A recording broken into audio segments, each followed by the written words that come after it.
been India's choice. We are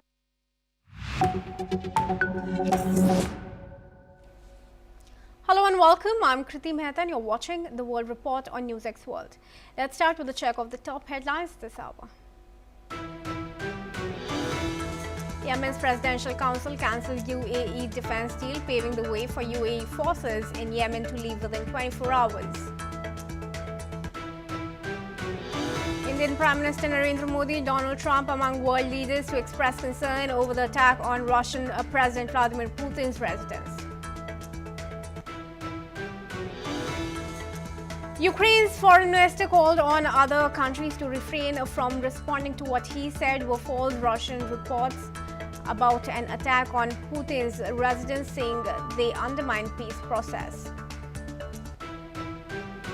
Taiwan's defense ministry says PLA rockets fell into areas that were closest to main Taiwan island compared to the previous drills.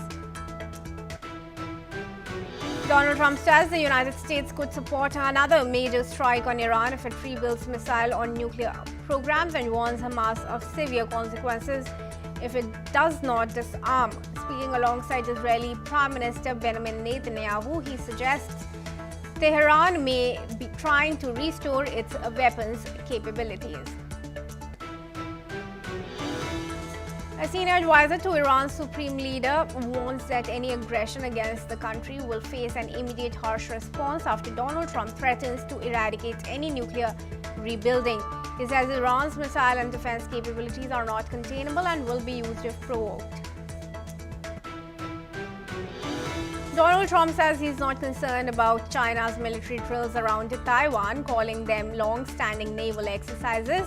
The comments come as Beijing stages blockade-style maneuvers near the island following a large U.S. arms sale to Taiwan. Meta Platforms Meta O is buying AI startup Manus to deepen its push into agentic AI, aiming to embed the technology across its platforms as competition for next-generation AI intensifies.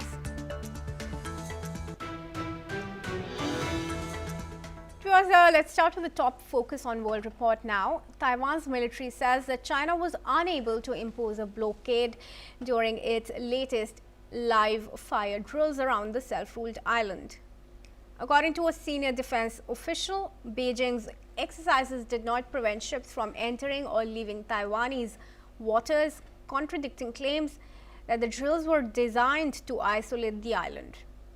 Deputy Chief of the General Staff for Intelligence, Haisen Jinsheng, said Taiwan's Coast Guard confirmed that no effective blockade took place. China has stepped up military pressure on Taiwan in recent years, staging frequent drills and patrols near the island. Meanwhile, Taipei says it continues to closely monitor Chinese military activity and remains prepared to respond to any escalation. All right, I request Ross Feingold, who's a political analyst, to join me in this discussion. He joins us from Taipei.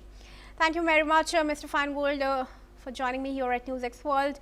Mr. Feingold, what really is inspiring this confidence in Taiwan? When it says that China will not be able to actually blockade the main island, and if it actually does so, it is prepared to counter it. Do they know that Japan and US will intervene if the situation comes to that? Nobody knows whether or not the United States or Japan would intervene in the event of armed aggression from China or even a blockade of Taiwan, simply because that decision could only be made by the leaders of Japan and the United States at the time that event occurs. Neither country, neither the United States nor Japan, have a treaty obligation to come to Taiwan's assistance. So it'll be a political decision made by the U.S. president and or the Japanese prime minister at the time that occurs. As far as projecting an image of confidence today, of course, Taiwan government will do that. Ultimately, they're politicians as well. They want to let the public here in Taiwan know that the situation is under control. And an important part of that is letting the public and the international community know that ships are still able to sail and aircraft are still able to fly. Now, there are exclusion zones where live fire from China was landing. And obviously, ships and aircraft have to avoid live fire zones. But it's true that China did not completely put a blockade on Taiwan, and this was meant to be a military exercise. It wasn't meant to be an actual blockade anyway. Yeah. But yes, it's understandable that the Taiwan government wants to let the domestic audience and international audience know that aircraft and ships could still proceed. Well, that's also the statement that's coming from Donald Trump. He's saying that he's not really concerned about these drills as they are probably routine. Why then is Taiwan escalating the situation? Is it only for the international players to be alert about the situation?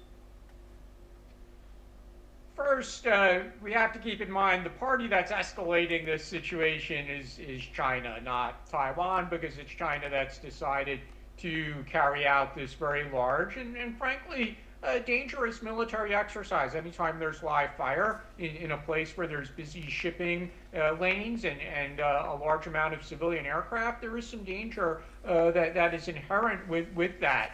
But we also have to be frank. Taiwan probably did not like what President Trump said. Taiwan probably would have preferred that President Trump said something that stood up for Taiwan and criticized China. But that's not what President Trump said. Instead of saying that China is wrong to do this and we stand with Taiwan, President Trump said he basically said this appears to be a routine military exercise of the kind that China's been doing for many, many years. So that's probably not the message that the government in Taiwan wanted to hear. They probably would have preferred something that demonstrated greater support. All right, Mr. Feingold, one last question that I want to take up with you. The silence of Takaichi amidst all this is quite conspicuous, given the statements, very, strong statements that she had made earlier. Then there were internal protests within her own country asking her to retract those remarks. She did not do so, but no further comment has come in from her. Do you think it has anything to do with her meeting with Trump? Or the phone call with Trump. President Trump spoke to Xi Jinping on November 24th and then spoke with Takaichi shortly after that. And there was a lot of reporting about whether or not President Trump suggested to Takaichi that she kind of find a way to reduce tensions with China. Japanese government denied that. But it does appear that she has tried to reduce tensions since that phone call with President Trump. And yeah, the lack of a statement from Japan and from Takaichi specifically, frankly, that's another disappointment for the Taiwan government. Keeping in mind that in the middle of November, Taiwan's president and a whole bunch of other politicians here in Taiwan, they rushed to put photos of themselves on social media eating Japanese seafood in the aftermath of a Chinese ban on Japanese seafood. So yeah, I think Taiwan would have liked to see some reciprocal action by Japan, and it hasn't happened yet. All right, then. Thanks very much, Mr. Feingold, for speaking to us and giving your perspective. And with that, viewers, we're now going to shift to news from Bangladesh, where a Hindu garment worker deployed as a security guard has been reportedly shot dead by a colleague inside a government factory in Bangladesh's Mymensingh district. As per reports, the incident took place around 6:45 p.m. at Sultana Sweaters Limited, a Labib Group factory located in the Bhulaka Upzila. The victim has been identified as 42-year-old Bajendra Biswas, an Ansar member posted at the factory. Police said the accused 29-year-old Noman Mia was also serving as an Ansar member at the same unit. According to police and eyewitness accounts, both men were on security duty and staying inside the Ansar barracks within the factory premises. During an interaction, Noman Mia allegedly pointed a government-issued shotgun at Biswas in a casual or joking manner. Moments later, the firearms discharged, with the bullet hitting Biswas in the left thigh. Biswas was rushed to the Bhulaka Upzila Health Complex, where doctors declared him dead.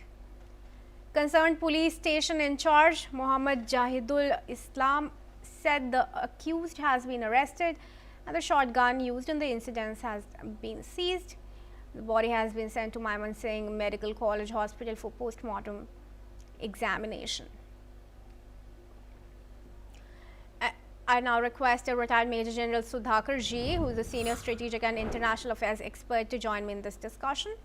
Thank you very much, General, for being available to us for this conversation. Now, this is the third such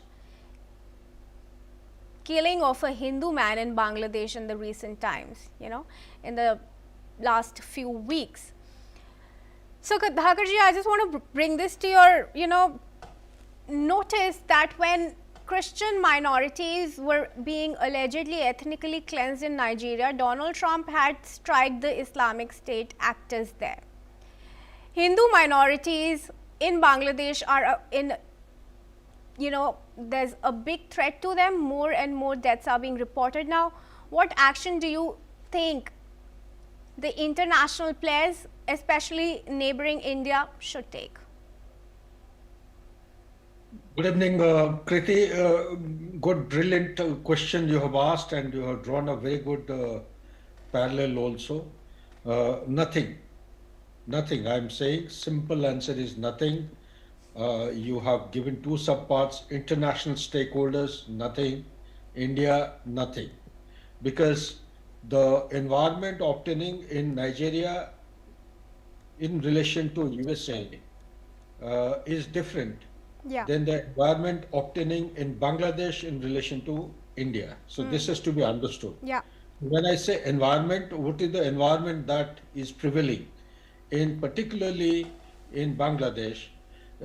Firstly, Bangladesh is contiguous to India. Once upon a time, it is to be part and parcel, an integral part of undivided British India, and it continued to remain contiguous because geography cannot be changed. Anything that happens in Bangladesh has got a ripple effect, and it will spread onto India. And also, India is being hemmed from both sides, Pakistan and Bangladesh, and we are aware of our immediate neighborhood, whether it is Maldives, Sri Lanka, Nepal, Bangladesh. So we have gone through a series of experiences in the recent past. Therefore, the situation is different. And in a country like Bangladesh, it's not only one stakeholder. There is an American CIA in play. There is a Chinese angle. There is also an angle of Islamic fundamentalism who are bent upon spreading the Sharia law. And more so, it is predominated by the election to be held on 12th of February after Yunus has taken over as interim government. So the dynamics of Bangladesh is totally different, and the dynamics of Nigeria, why America could do it is because America is a superpower. It is the largest economy in the world, and it is a couple of miles, thousands of miles or kilometers away from Nigeria. And there are only two primary castes, Christians and Muslims, and it is adjoining the corridor of Sahel corridor dominated by ISIS. So therefore, they have easy stakes to actually exercise, whereas India, anything doing in Bangladesh will be subjected to all kinds of noise all over, particularly the Western media. Therefore, India, there is also a threat that India, if it goes in a kinetic form, it is likely to be drawn in for a long-drawn battle or a conflict. A long-drawn conflict is exactly what the adversaries, they want India to be, so that the economy is bled to death and India no longer can progress at a speed and rate at which we are progressing today. So these are the ramifications why India will do nothing, why USA can very easily extend its or assert its clout and military might and strike the ISIS who are clinching the Christians in Nigeria. These are the differences. Back to you, Kriti. All right, do stay on with me, Sudhakarji. Let's have your opinion going forward as well. We are now in some news from Iran. It has declared the Royal Canadian Navy as a terrorist organization, citing retaliation for Canada's 2024 backlisting of the country's Revolutionary Guards, or the IRGC. Tehran said Ottawa's designation of the Guards as a terror group violated international law, prompting a reciprocal move. Canada has barred IRGC members from entering the country and froze their assets, accusing the force of human rights abuses and destabilizing actions abroad. The decision comes in the shadow of the 2020 downing of flight PS 752, in which 85 Canadians were killed, an incident the IRGC admitted to, claiming it mistook the plane for a hostile target. All right, request Sudhakarji to join us back in the discussion here. I am there, I am available. Sudhakarji, I'd like to take your mind back to the time when Trump had said that he wanted Canada to be the 51st state of USA. Do you think this a fresh statement that's coming in from Canada, while there are tensions brewing between the US and Iran, could have much to do with it? Yes, it has. It is to be understood from the perspective that on one side there is an angle of Iran versus Canada. The other side there is an angle between Iran and USA.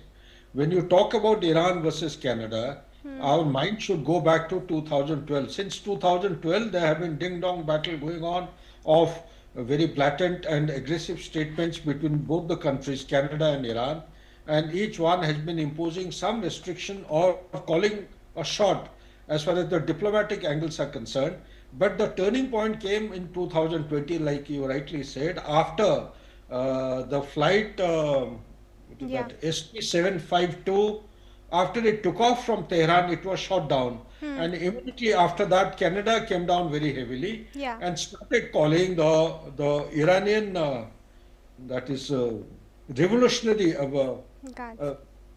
Islamic Revolutionary IRGC, Guards Corps. They branded it as a terrorist organization. Since then, it has been going on.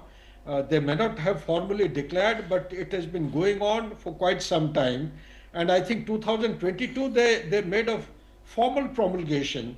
And in response to that, Iran has taken up a tit for tat or a retaliatory measure and started calling the Canadian Navy as a terrorist organization. Now, what does it mean when you brand a particular organization? What does it mean? That means the people of IRGC, they cannot enter Canada.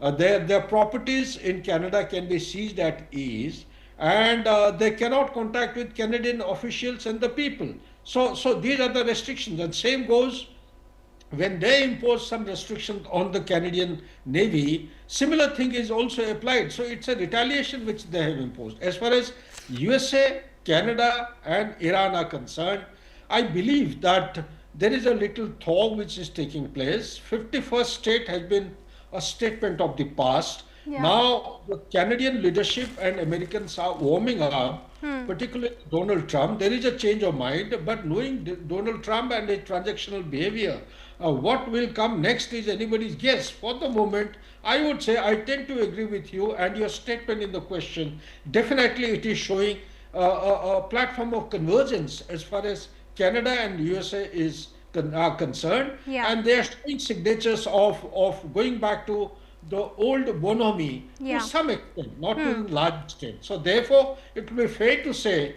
maybe this statement, which is coming as branding IRGC as a terrorist organization, it's a common statement from both USA as also Canada together against Iran, and this is happening in the backdrop of things heating up in preparation for a strike, a combat strike by USA, Israel, duly supported by USA against Iran. The strike could take place anytime so as to discourage Iran going nuclear, which to my mind, if I join the dots, they have already gone nuclear. It is just a matter of coming out in open and declaring to the world that they have nuclear weapons. This is my assessment. I may be wrong, but I have given my research and studies so far for past 10 years. I think Iran has gone nuclear. They have got nuclear arsenal right since 2000, not now. Back to you, Kriti.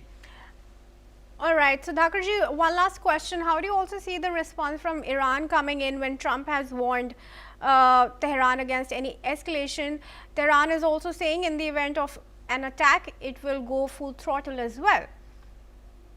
There is a beautiful one-liner which is floating around in the social media, which has got a lot of merit and meaning. It says that I think 14 presidents in USA, 10 prime ministers in Israel, two queens. Queen means Britain queens. Yeah.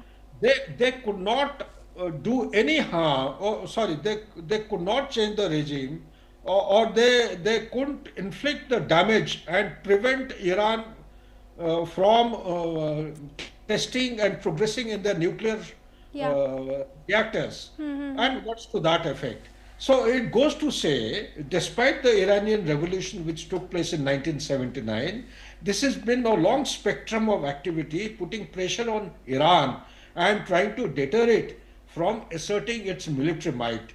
So, do our viewers, will they believe that Iran is one of the few countries in the world, despite what it has been subjected to of sanction, of attrition, military attrition, it has got some of the best hypersonic missiles which move at a speed between 10 to 11 Mach or maybe 8 to 10 Mach. That means it is 8 times faster than the speed of sound, and it can avoid any kind of radars in the world today.